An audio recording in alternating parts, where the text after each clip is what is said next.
Hey everyone, and welcome back to my channel, Chat South Africa with Pamiti. So, following the recent budget speech by Minister Enoch Godongwane, who is the Minister of Finance, a lot of South Africans were dissatisfied with the VAT increase. Although it wasn't as heavy as initially anticipated, the masses are still not happy. So some have raised suggestions that rather than raising VAT, why not downsize or decrease heads and perks within the cabinet? And this was the response to that from ANC Secretary General Fikile Mbalula. It is very easy for anyone to say cut, cabinet and all of that, which is fine. But we have been cutting, even in the austerity budgets that have been implemented. This cutting have been going on. I mean, the cutting will not be new, except that in the GNU we have seen the increase of cabinet, which the intended goal was to decrease the numbers of cabinet members. I was in government. Ministers have been affected by this cut. Blue lights is not money, it's cars.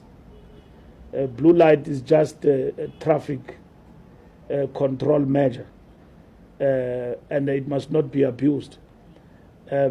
In government, when I left, government had cut on the expenditure of cars. Ministers used to drive cars in the range of 1 million.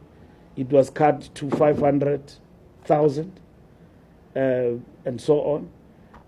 Packs like what you call credit cards were taken away probably 15 years ago, and they are not there. Flying arrangement, ministers are flying economy. That was cut as well from flying business locally, domestically. You only fly business international. They were cut from first class to business. Also, if you fly for 10 hours, your supporting staff in terms of numbers of international trips, where you find that departmental staff were flying up and down to different meetings, that was cut. Ministers only approve the most important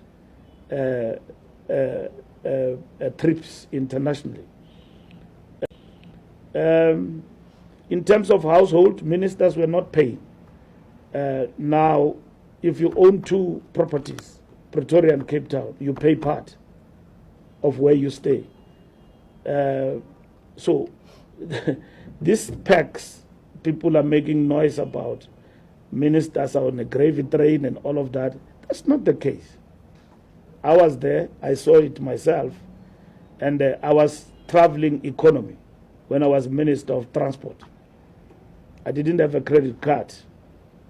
And the house I was staying in Cape Town was paid for. I didn't have a house in Pretoria. I was staying in my own property in Johannesburg. So this thing of gravy train, the car I was driving was less than $1 million in government that I was driving. Probably the R1 million car that I'm driving is in the ANC. That's where the gravy train is. But when I was minister in government, I didn't, except when I was Minister of Police. And equally, that was the police budget. But most ministers, they had to negotiate backwards because safety for people driving long distances and all of that with these government cars, doing government work, all those considerations. From the days of the late Tito Mboweni, when he was wearing those shoes, people did not understand. What do those shoes communicate? They were communicating one thing, that we're in a difficult period economically, and our expenditure in terms of government, particularly on things like those, we must not want to live, in a particular state, whereas we're saying everybody must sacrifice. Now, considering the times that we are in and considering what's happening in our country, I don't think this was the right time for Ufigile to be making such a joke. I'm not sure if it is a joke, anyways. I'm not sure if you heard that part where he says the gravy train is actually in the ANC, not in government. Now, I guess that's one of the reasons why the ANC is finding itself in the position that it is right now. But South Africa, are these cuts enough? Is the VAT increase itself a benefit to South Africa? Let's chat, South Africa.